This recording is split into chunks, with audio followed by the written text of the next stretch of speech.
Today I wanted to make a bit of a confession. Now, I've always been a bit of a planner, but recently I let myself slip. Now, ever since I got into financial planning almost 15 years ago, I've always been a bit of a planner. For the last 10 years in particular, since I started doing really detailed, granular plans with my clients, I've always had a really clear short-term target for my savings account, my investment account, my overall wealth position. But a couple of years ago for me, there was a lot of stuff going on, both personally and professionally, and I sort of let things slip.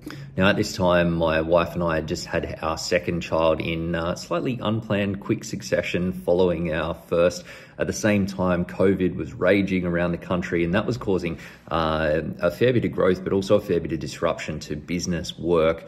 I'd seen a lot of growth in my business at the time. Our team had grown, and that was sort of kept me stretched across a whole bunch of different areas. There was a lot of things competing for my attention at that time, and I let a few things slip. One of them was planning with my money. And I can tell you it's a slippery slope because good habits are really hard to build, but they're easy to break. Firstly, my wife and I stopped doing our regular monthly catch up where we talk about our finances, the progress we've made and what we've focused on. It's pretty easy to explain away because baby's crying, no one slept, all of these things, stretch for time, but it just continued on. Now, it sort of seemed okay at first because things were ticking along. Our savings balance was still sort of increasing, investments were bubbling away, but it wasn't working in the way that it has. And certainly from a peace of mind perspective, I wasn't feeling the same. We started feeling a little bit lost because previously we'd been all over all of this stuff, our planning, checking in on stuff and moving things forward, but it just wasn't happening. And then that sort of niggling thought in the back of your mind came up where you just know that you're missing out on stuff and you're not on the front foot.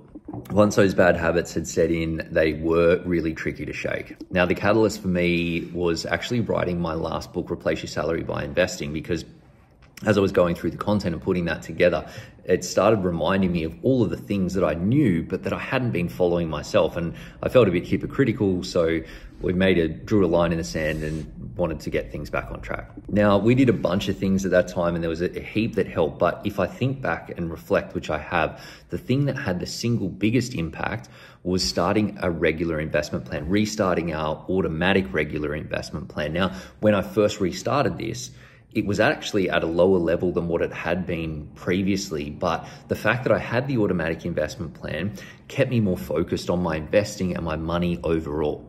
As a result, we quickly started increasing and notching up what that regular investment amount is, and it's now significantly higher than what it was previously. Now, it wasn't hard in the early days because, as I say, those bad habits, they're really easy to fade away quite quickly, and then you have to feel like you need to actually be pushing. But I'm happy to say that at this point now, things seem effortless again, and the results that are coming are a lot easier and faster than they even were before. The thing with planning and staying on top of your money is that it's always easier today to just not do it and you just put it off and it doesn't seem like that big a deal, but you do that tomorrow and the next day and the day after and the day after. Before you know it, a bunch of time has passed and things have slipped, but you've also missed out on a big opportunity to keep compounding working for you. Now, compound interest, the power of time and money is a wonderful thing, but it can work for you or it can work against you if you're not on the front foot.